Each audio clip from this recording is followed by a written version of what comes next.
ADN Podcast. Voces con contenido. ¿Cómo están? Se terminó la legislatura 2022-2026. En unos días más, 3/4 partes del Congreso se van a renovar y se va a dar inicio a un nuevo ciclo político en Chile. Esta última semana tuvo de todo: portazos, algunos avances, muchas presiones, varias molestias y hartas preocupaciones. De todo eso hablamos en este capítulo del ADN Legislativo. Soy Juan Espinosa. Bienvenidos.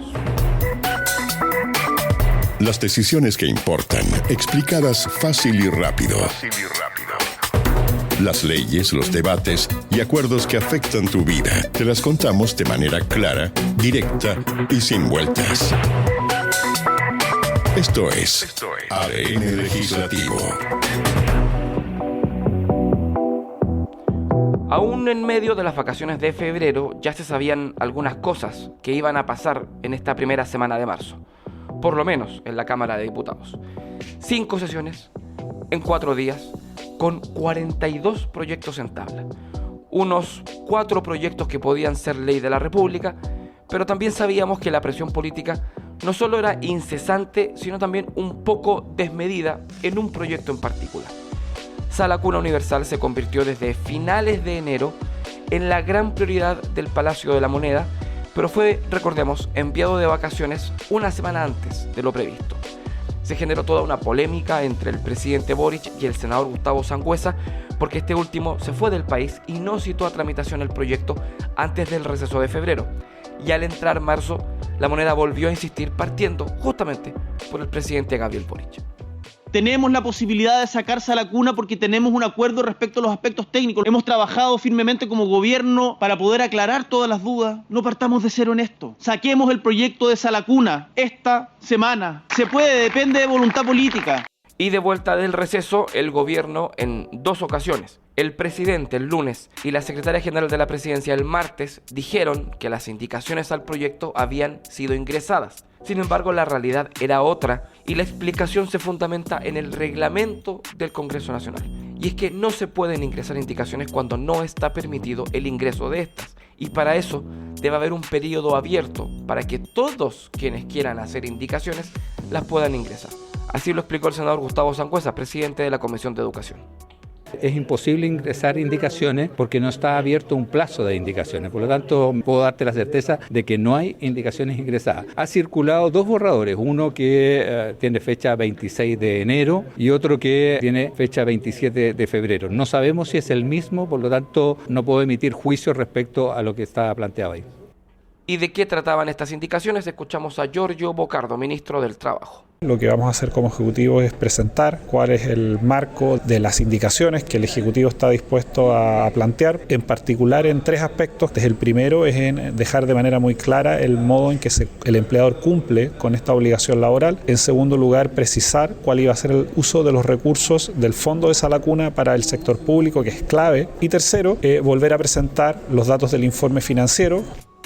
Pero a todo esto se suma una polémica política de legisladores que acusan que el proyecto no se negoció con ellos. Y eso finalmente terminó desembocando en que ni siquiera en el último día de la legislatura en que se podía tramitar Sala Cuna Universal, se tramitó. El proyecto está en su primer trámite legislativo. Ya pasó por la Comisión de Trabajo, ahora está en la Comisión de Educación, pero una vez despachado por este grupo, debe discutirse en la Comisión de Hacienda. Recién ahí va a poder verse en la sala del Senado. Pero su aprobación en la Cámara Alta no significa que se vuelva ley. Debe ir a la Cámara de Diputados, donde también se va a ver en varias comisiones antes de ser votado por la sala, para luego volver a su Cámara de origen, en este caso el Senado, a la ratificación de sus cambios. Y recién ahí va a poder ser ley de la República. Si consideramos además que ninguno de estos pasos puede ser simultáneo con otro, pensar en que esto se aprobara en 4 días, como esperaba el gobierno, era francamente imposible. Y eso, si este humilde servidor lo sabía de antemano, por lo menos desde diciembre, también lo tenían que conocer en el Palacio de la Moneda. ADN Legislativo.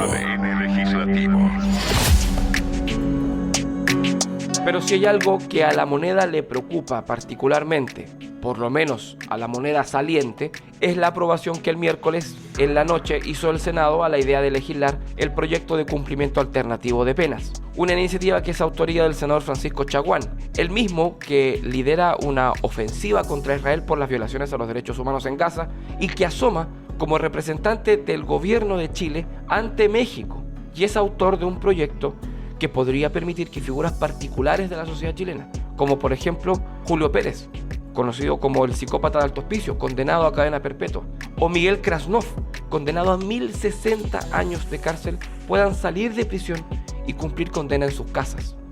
Y es que el proyecto aprobado permitirá a un tribunal ordenar que el resto de una condena se cumpla bajo reclusión domiciliaria total en ciertos casos aplicables a internos cuyas permanencias en la cárcel impida tratar o recuperarse de una enfermedad crónica, o a quienes padezcan una enfermedad terminal, o a personas con discapacidad cuando el encierro resulte inadecuado y constituya un trato indigno, inhumano o cruel, y a adultos mayores cuya edad efectiva, sumando su edad real y los años que han estado privados de libertad, alcance 80 años o más. El proyecto fue aprobado el miércoles por un voto de diferencia, y si bien aún está lejos de convertirse en ley de la República, esa posibilidad preocupa en el Palacio de la Moneda. Escuchamos a la ministra saliente, secretaria general de la Presidencia, Macarena Lobos, en su despedida del Congreso Nacional. Lamentamos muchísimo que se haya aprobado en general y parecemos que esto es un retroceso importante, para nuestra democracia, y esperamos que efectivamente se acoja el llamado que hemos hecho de poder revertir esta situación. Se ha abierto un plazo de indicaciones y esperamos que efectivamente el Senado tome conciencia y el próximo Ejecutivo también de que no podemos retroceder en límites básicos que detentan no solo contra nuestra historia, sino también la peligrosidad que significa que aboguemos porque avancemos en materia de seguridad y por esta vía podamos dejar criminales mayores de edad sueltos. Y mientras en la izquierda condenan, critican y lamentan este primer avance, sectores de la derecha también hacen ciertos detalles y anticipan ciertas modificaciones al proyecto. Por ejemplo, para limitar que la entrega del beneficio sea a personas en real estado terminal y no a personas afectadas, por ejemplo, por enfermedades crónicas que no están en el último tramo de su vida. Escuchamos a la diputada Lorena Pizarro del Partido Comunista y al diputado Diego Chalper de Renovación Nacional. Son genocidas, son violadores de niños, son asesinos, son narcotraficantes. Todos, sin excepción, pueden acceder a estos beneficios. Vaya el gobierno que nos espera. Ojalá seamos capaces de detener tanta barbaridad. Tiene que referirse a personas de alta edad, mayores de 75 años, con una enfermedad terminal o cuyas capacidades mentales o sensoriales sean inhabilitantes. Porque al final de lo que se trata es entender que una sanción penal no es lo mismo que algo que genere una vulneración de cosas tan básicas como poder morir en paz. Pero durante la tramitación de este proyecto, las críticas se dirigieron al senador por Magallanes, Karim Bianchi, a quien, estando presente en el Senado, no participó de esta votación, e incluso agrupaciones de derechos humanos y funcionarios del Ministerio de Justicia fueron a buscar directamente a su oficina particular en el Poder Legislativo. Sin embargo, Bianchi no contestó esos llamados, no acudió a votar y no impidió esta primera aprobación. El senador por Magallanes desmintió estar en una negociación particular y explicó que fueron asuntos familiares los que le impidieron salir de su oficina y votar en una sesión de sala. Quiero manifestar que efectivamente yo me encontraba en el Senado el día de la votación, pero me fue imposible el poder concurrir ya que tenía un problema de carácter familiar gravísimo. Lamento que de esto se haya hecho un comentario de que acá existió una negociación, lo cual lo niego absolutamente, ni recibí ninguna presión para no votar esto. Ahora hay abierto un plazo de indicaciones hasta mitad de mes y una vez asuma el nuevo Congreso se establecerán las fechas de tramitación en particular de este proyecto, que también está lejos de ser ley de la República, al igual que el proyecto de Sala Cuna Universal. Pero cerremos con algo de pedagogía legislativa. El proyecto está en comisión, debe pasar luego a la sala y luego va a pasar a una segunda cámara, en este caso los diputados, para ser visto en comisiones, al igual que lo que está ocurriendo en este primer trámite. Luego será votado por la sala de la segunda cámara y deberá volver posteriormente a la primera cámara para la ratificación de sus modificaciones. Ahí eventualmente el proyecto será despachado a ley de la República o enviado a una comisión mixta para destrabar las discrepancias. Por ende, en este caso estamos hablando de un proyecto en desarrollo, que no es ley de la República y que por eso está imposibilitado de un veto presidencial. Porque a diferencia de lo que argumentó una diputada en redes sociales, el presidente de la República no puede vetar una ley que no ha sido despachada y que por ende no existe técnicamente. Además, Gabriel Boric no será presidente cuando la ley se despache, o quizás sí.